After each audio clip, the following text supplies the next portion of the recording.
Hi, everyone. Thanks so much for joining us. This is our first live stream on Roy LePage Binder's Facebook page. I'm so happy to have you along for the chat today.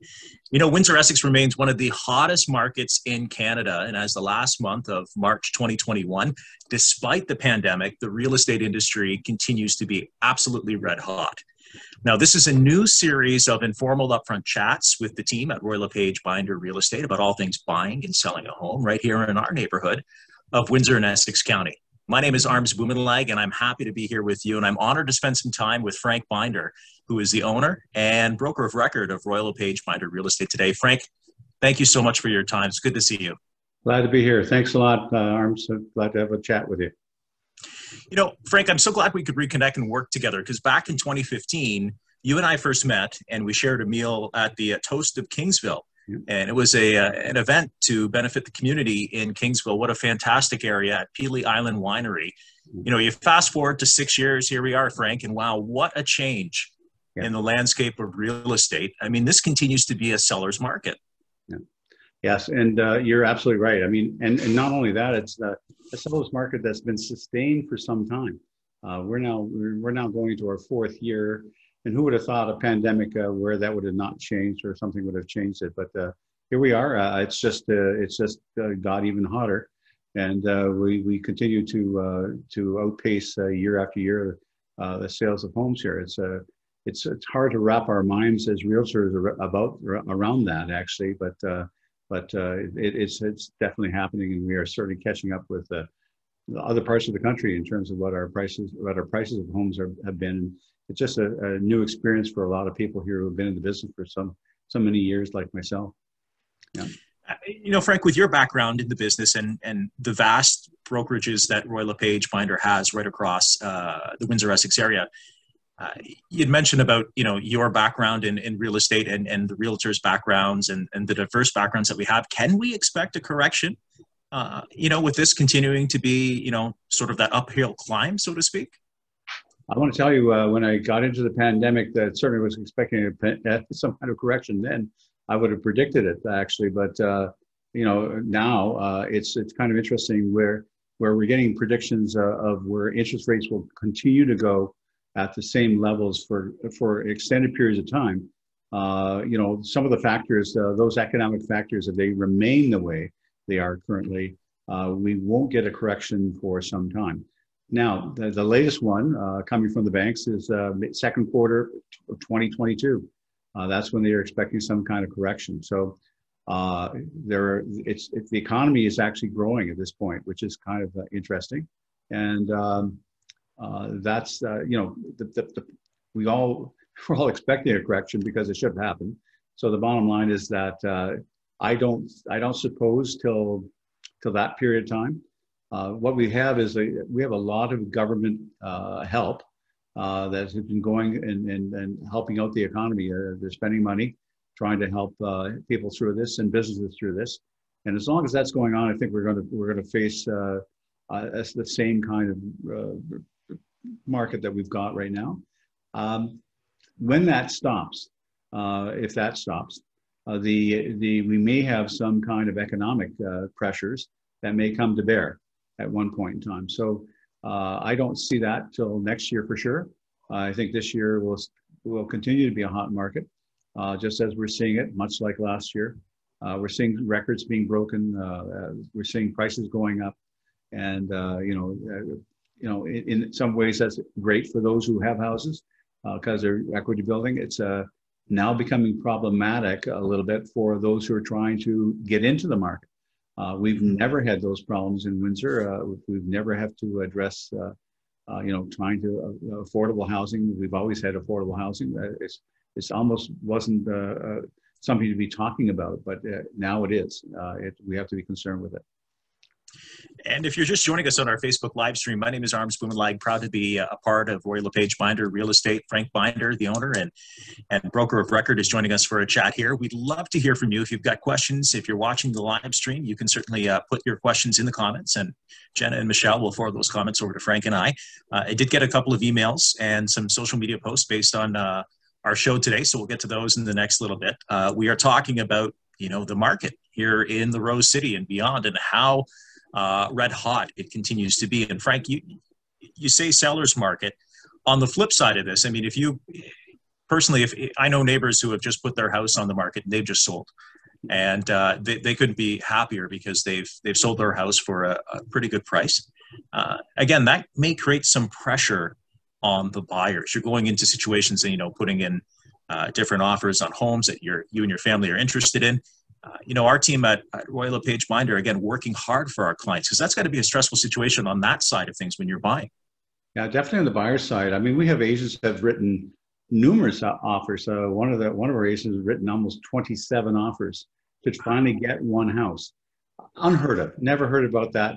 And you can imagine the kind of stress that buyer was under, trying to, constantly going into multiple offers and then trying to finally getting one.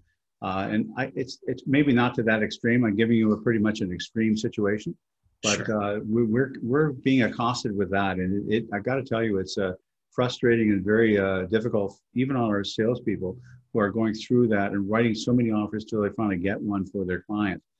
So they feel, all the emotional parts of that come into play are difficult on them. And unfortunately, that leads into that little supply factor where we're just not getting a supply of existing homes that come on the market, where that's impacting us. That is a story across the province and really across the country. So the supply side of the equation is just isn't there. A lot of people are holding on to their homes, particularly now. They're renovating them. They're planning to stay there. They're not. Many of them are trying to stay there. That causes some difficulties for those who are trying to find a home and want to look to the supply side or the supply of homes to try to buy something, and they're just not there. And quite frankly, that's when new homes come into the equation. But even then, with all the pressures that come to bear with the cost of that, those are not making. That's not really. It's certainly helping, but it's not the only answer.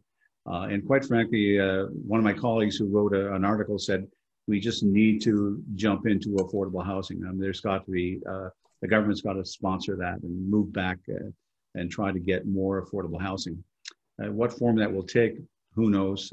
We'll talk about a little bit of that later on, I'm quite sure. But that it's really difficult at this point in time for buyers to buy. It's almost like, Frank, I take a look at the city, and I was born and raised here. I grew up in downtown Windsor, moved out to Remington Park when I was in my teen years. My wife and I bought our first home in South Walkerville. Now we've situated just down the street from our branch in Amherstburg, in the beautiful town of Amherstburg too. But you take a look at, that affordable housing need, and it just seems, there are some developments I've seen in downtown Windsor, especially, and even just in the Riverside area, that are on the way for affordable housing. And I'm going to underscore on the way, but it just seems that when you have those affordability issues, Frank, we need to continue to be innovative and aggressive. And, I keep going back to what Carrie, my wife, and I always watch is TLC, and they do these, the tiny homes. And I see the tiny homes and I say, geez, like some of these tiny homes are better than my first condo. I mean, they're really nice. I mean, is that something that we should be looking at? Yeah. Well, you know what? I think it was a newscast last night that I came across, and it made the national news last night. Windsor's tiny homes. So, I mean, they're being noticed. They certainly are being noticed, and certainly in larger populated areas, that is definitely a factor that will come into play as to placing them, particularly in the core of the city. No question about it. The way it can be answered too is that you might have noticed, and I certainly have taken notice of a lot of projects, a lot of condominium projects, that type of apartments, they're finally going up. One of the things that we've not seen that in years. And now we've got 3 and 4, and if you go across the board, probably about 10 of them that are right on being built as we speak. And they're sold out. They're sold out ahead of time. That's going to answer some of the problem. Some of the problem is when you get into the condominium, it's going to be in that 300, even up to $400,000 price range. That's going to solve some of the affordability problems that we have, where people are trying to get into something, right, that they can own. And that's part of the solution. That's been a solution, really, if you think about it, in Toronto over the last 10 years. if you can't buy a home because you're talking about now it's $1 million, but it was 700,000, 600,000. Nobody could afford that either. But you could always get into a condominium for anywhere around the $400,000 mark in Toronto, and that's basically on a lesser scale what's happening here. What's also happened here specifically with that is that our rental market has gone up substantially. People are paying higher rents in this city than they ever have in the last 4 years. Rents have gone up some 40%. What does that mean? It means that the developer who is putting this property up and taking some risk can rent it, okay, if it doesn't sell. And that mitigates any potential loss for the developer. So he looks at that and he says, listen, I'm prepared to go ahead now because I can rent it, or I've actually seen some of the condo buildings up there and all you see is a rental sign. So the bottom line is that can be done one way or the other. And that's a good thing, because now you have developers who are prepared to take that risk on and be able to carry the project forward without any real sense of risk that to themselves, and financial risk to themselves. It's interesting you should say that too, Frank, because one of the things I noticed, I had to get out to Tecumseh over the last little bit, and I was on Banwell going northbound past Tecumseh Road, and I haven't been out there honestly for about a couple of years, and I was really surprised to see a lot of these whether they're condos or the apartment buildings. And to me, because a lot of my family is from Mississauga, it reminded me of that Mississauga vibe where you would have, a Shoppers Drug Mart just down the road and a little strip mall and a couple of businesses on a major thoroughfare. And then further down, you've got what seemed to me quite a bit of living space and rentable properties too. So I guess that would be a direction that's hopefully going to be positive somewhat for this area, because there is that demand.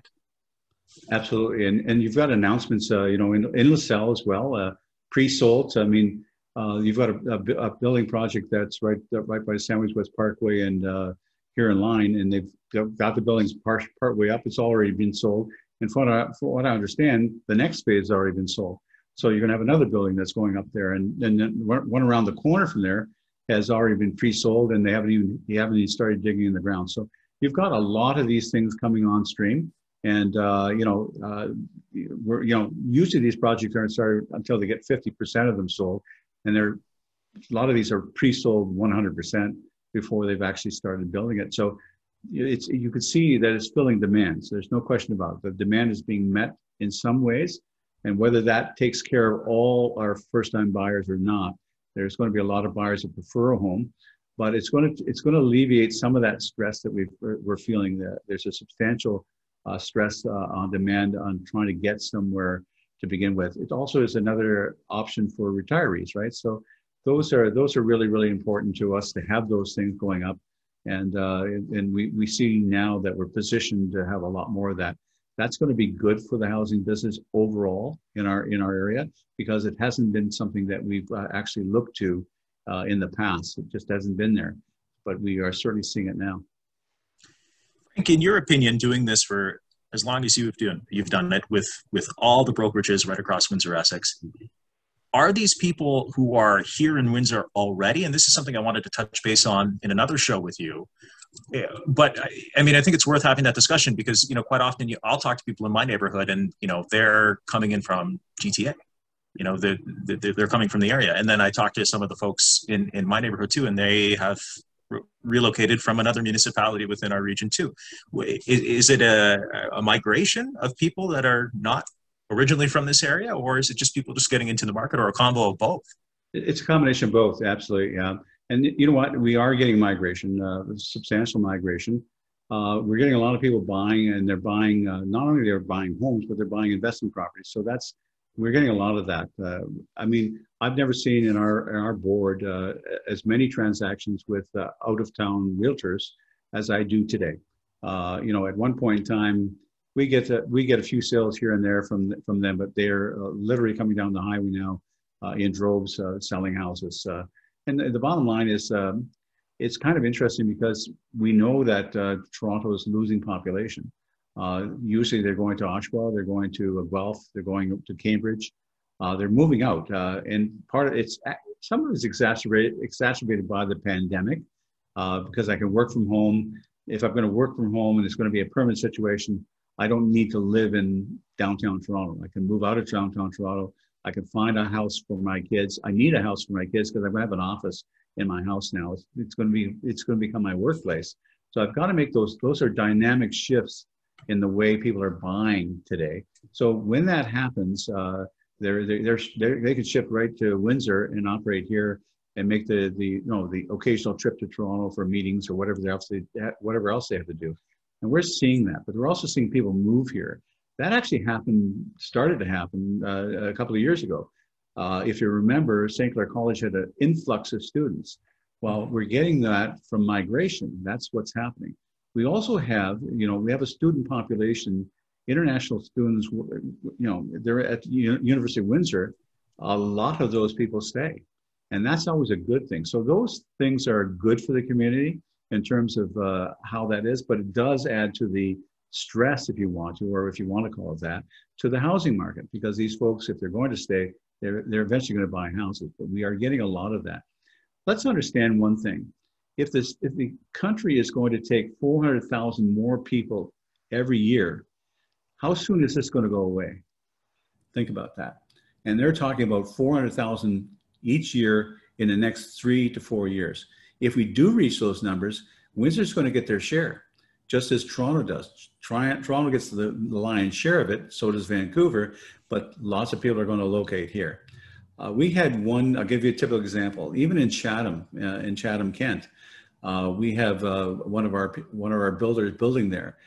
In January, they sold 17 houses, and it's to the same group of people coming from Toronto. They're buying the entire street, and now they're looking to buy more property to put more houses up. But that's the kind of stuff that's happening that, we don't talk about a lot, but that's definitely happening. So we're finding a lot of people migrating, and they're trying to go to places. The interesting thing is we've got people that are migrating. You want to know where? To places like Moncton and Nova Scotia. Wow. We've got people that are retiring that way because, hey, I can get an average sale price of a home for $300,000 in Moncton. So, this is the kind of stuff. I've never heard of any outflow from Windsor to a cheaper area. We were the cheaper area. And so it's kind of interesting how this is all that kind of comes into flow here. And it's just exactly what goes on. There is definitely going to be migration expected for the foreseeable future. And those will put pressures on our market. There's no question about that. If you're just joining the live stream, my name is Bumanlag. Happy to be chatting with Frank Binder. He's our owner and broker of record for Royal LePage Binder Real Estate. This is the first of a series of live shows that we'll be doing, informal chats with our clients and our audience to kind of give you an update on what's happening in the Windsor Essex real estate market. And we did get some fantastic feedback from some of our followers on social media. I'll get to a couple of questions for you, Frank. This one's from Anne. She emailed in asking, my neighbors just sold their property. It's a 2-story home. They purchased back in 2018 for $410,000. We heard that they got above $700,000. So my husband and I are wondering, should we consider making a move? And what's the best way to do so? Okay. It's a bit more complicated, just price, right? So one should never be looking at price. Obviously, making a move is an individual decision as to what your lifestyle commands at the time. The key, though, from my own view at the point, is you better know where you're going and you better have it secure, because the sale of your property won't take long. It generally won't take long. You'll likely get multiple offers. We're routinely putting houses up for 5 to 7 days, and they're being sold in that period of time. So the selling of the house actually is important, but it's not something. You've got to know what your plan is and make sure that the plan is done, or you pretty much can secure something at the other end. You don't want to sell your house first and not have that cemented at this point in time. So that's a consideration for sure. But today, if you want to cash in, we're no different than, or we're a bit different than Toronto. Toronto's cashing in, coming here and buying something for less money. We have people that are cashing out here and going elsewhere for less money. That's quite typical. That's not unusual. But yes, we've grown our equity in our homes. I bought a home in LaSalle 3 years ago, and a substantial equity gain at this point in time, which I would never really have counted on, even as a realtor. But we're seeing that now. So, I'm not going to just sell it for the purpose of selling it, just to make some money. I'm going to pay again to buy something else, of something of comparable nature, or even something that might be smaller. So that's the thing that you've got to really wrap your head around and make sure that you've got that figured out before you make any moves like that. The selling part, certainly you have to get your house ready. You got to get prepared to sell, do all those things that you typically would do in a market, get ready for a buyer. But the bottom line is that is pretty much a sure thing, so to speak. Nothing's ever a sure thing, but we say that you can pretty much count on that happening. But what you want to do is make sure that the planned where you plan to go is definitely secured. Anne, thank you so much for the email. This one's from Derek on our Instagram feed. He says, was wondering, what are the best ways that we can prepare a solid, serious offer in today's market? Well, a solid, serious offer comes in many ways, right? They're non-conditional. Most people are putting non-conditional offers. So what it does for the buyer is you've got to get yourself really prepared, financially particularly.